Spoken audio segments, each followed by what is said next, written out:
Overspending, mismanagement, fraud, the Omnic Corporation collapsed under its own sheer weight. In the years that followed, it became an echo, a ghost of what it once was. The great manufacturing omniums around the world became lifeless. That is, at least, no human life. In secret, a great master program compiled its data, analyzing reason and contemplating ruin.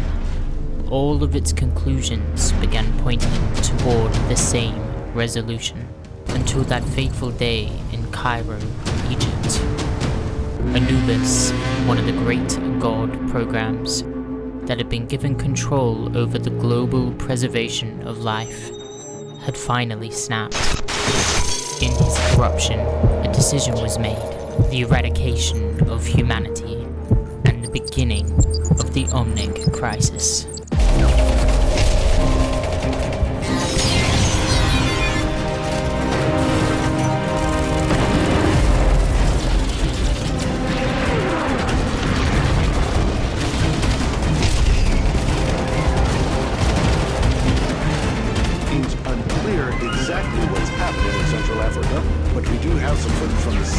Also getting eyewitness reports of strange robots designed for combat.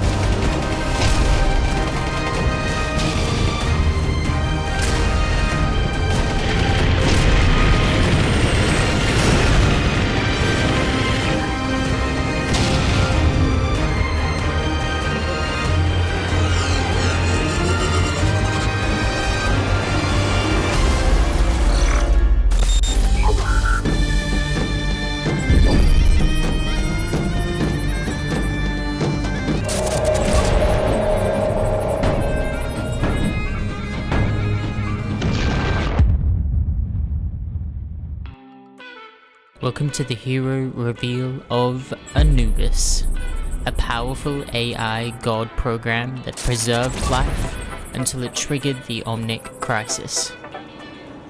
Anubis has 250 health and he is a support hero. Anubis' passive ability is called Omnic Crisis. By hitting enemies successfully with his attacks, Anubis' ultimate meter will gain an extra boost for each successful hit on top of normal hero charge speed, boosting his ability to be able to use his ultimate a lot quicker, but more on that later. Anubis' left click in basic attack is called Staff of Anubis. Anubis shoots yellow glowing orbs out of his staff towards allies to heal them directly for 65 health, or damaging enemies for 40 health on each direct hit. Anubis can shoot up to 2 orbs per second with his rate of fire, being one shot every 0.5 seconds, which in comparison to other heroes is slightly slower than Jezjhart's speed of 0.4 seconds. Staff of Anubis has a total of 10 ammunition and a recharge time of 1.25 seconds. Anubis' E ability is called Life Giver. Anubis is able to target an ally within his line of sight and surround them with a holy aura that lingers on them for a short time. If an ally with the aura happens to die within 5 seconds, they will immediately be revived back to their full health and will have all negative effects removed from them upon revival. The reviving ally will take a full 2 seconds to fully revive, and in that time they cannot attack, move, or use their abilities, though during this time they will be immune to all damage and enemy abilities until they are fully revived. As a slight nerf to this ability, Life Giver can be removed via enemy abilities such as Kiriko's Cleanse, or any future cleansing abilities such as Anubis' upcoming Shift ability, which we will talk about shortly.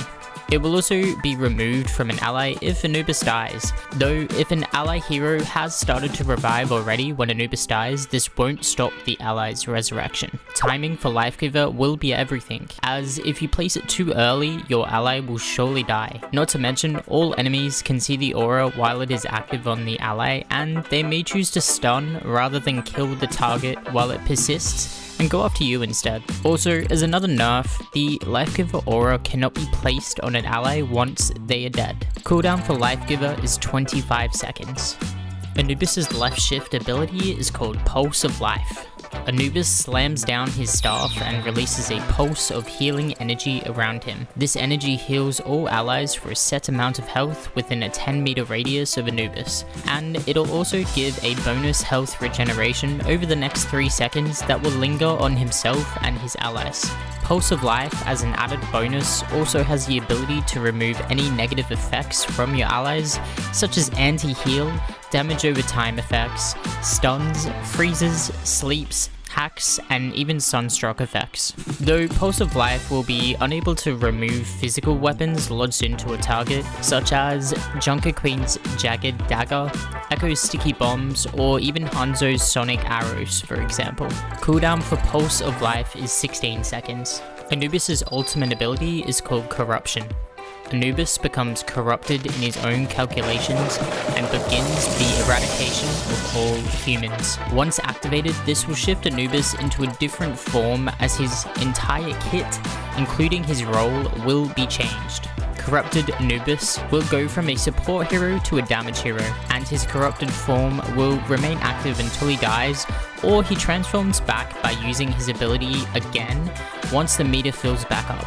Anubis's passive will remain the same while in his corrupted form, boosting his ability to replenish his ultimate charge meter quickly. Corrupted Anubis's left click and basic attack will still retain the name Staff of Anubis, though instead of a yellow healing orb, Anubis will shoot out a red orb that sparks with a dangerous red lightning to damage enemies directly, or via splash damage if they get zapped by the lightning as it travels. Corrupted Anubis can also no longer heal allies with his basic attack or any of his abilities, and it will be something you will have to weigh up having him on the field in his corrupted form, as during role queues you will lose a support while Anubis is in this form, but you will gain an extra damage roll at the least. Staff of Anubis in his corrupted form still has 10 ammunition and a recharge time of 1.25 seconds. Corrupted Anubis's E ability is called Eradicate.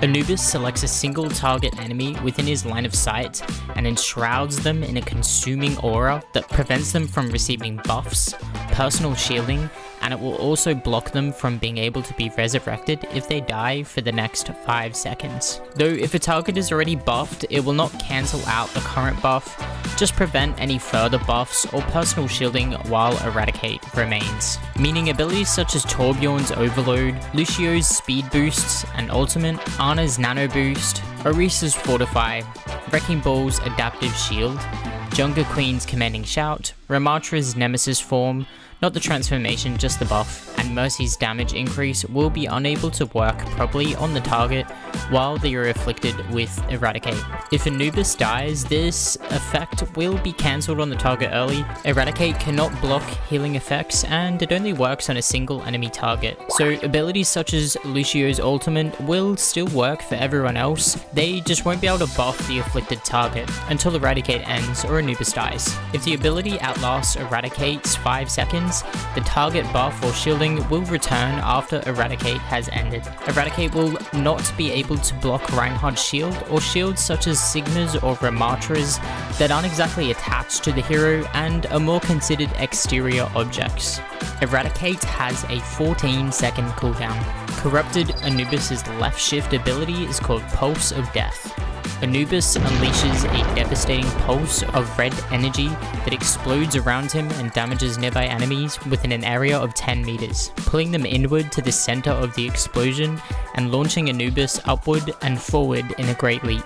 Enemies caught in the zone will also be affected with an anti-heal that will linger for the next 3 seconds. Pulse of Death has a cooldown of 16 seconds. Anubis' ultimate ability while he is in his corrupt form is called Redemption. This works in reverse to corruption and will turn Anubis back into his healer form and kit, to allow for a dual play character and not get him stuck in his damage roll for too long if his team needs that extra support again in role queues. To further add to Anubis' introduction, let's delve into the new season, which I assume would probably be titled Crisiswatch. A new potential map that could be based in Egypt, being that of the Tomb of Anubis. A series of underground catacombs mixed with science facilities that run all the way to Anubis' internal throne room itself. to where his large form resides, like in Venture's intro video that we saw. This would be really cool and set it apart from the usual maps that take place outside and usually with some sort of sky above. This new season could also add some really cool features such as an arcade mode, allowing certain heroes to become corrupted or redeemed as how Anubis does with his ultimate, and giving them a new set of abilities for this mode, as well as a great showcase for new skins. Bastion being the obvious first choice, as we already have a corrupt Omnic Bastion. Omnic characters such as Zenyatta, Orisa, Ramatra, and even potentially Echo could also be on the cards to where they add corrupted forms to the roster. Or in Ramatra's case, even a potential redeemed support form with a new healing kit rework for the mode. Corrupt Bastion would become a tank role with different abilities and stats, perhaps even giving his model a more chunkier and durable look to suit the theme. Orisa would become a damage role with a more damage focused kit. Zenyatta would gain a damage role also and a corrupt skin. Echo perhaps something similar to Bastion, adding her as a tank form and getting a corrupt skin and a chunkier model for the skin. They could even go one step further, such as having a corrupt Pharah due to her armor taking over and becoming uncontrollable, turning her unintentionally evil while she is stuck inside of it, putting her as a tank role with different abilities as Anubis controls her throughout the match. Reinhardt's suit of armor could also act against him as he becomes a damage role, or even just Rein's armor without him would be scary to think about. Widowmaker's mind control device perhaps could also turn her into a healer role. Corrupt Sigma could also work and would be a pretty cool addition to what they could do with skins and abilities, basically utilizing and taking advantage of Anubis and his ability to corrupt machinery and targeting those particular heroes that use it. And lastly, it isn't Overwatch without an assortment of skins for the new Battle Pass. For Anubis, on top of the standard recolors, I imagined a skin called God of Death, to where it is more traditionally Egyptian with rags and robes, being of a more cream and white color in his redeemed form like a prophet, and an evil skeleton undead form in his corrupt form. Next up, Venture needs a new skin.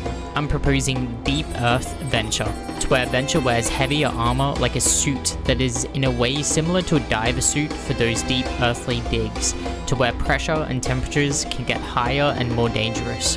Think Bioshock and Nautilus from League of Legends inspired. Next up, Egyptian Queen Ana, like in the name, an Egyptian queen styled Ana skin full of power and royalty, giving her a traditional headdress and a white flowing dress, as well as a golden shimmering shawl like cape. Also, change her rifle into a golden walking stick, but with a rifle at the tip of the stick. Next is a really cool one, and that is Assassin Baptiste.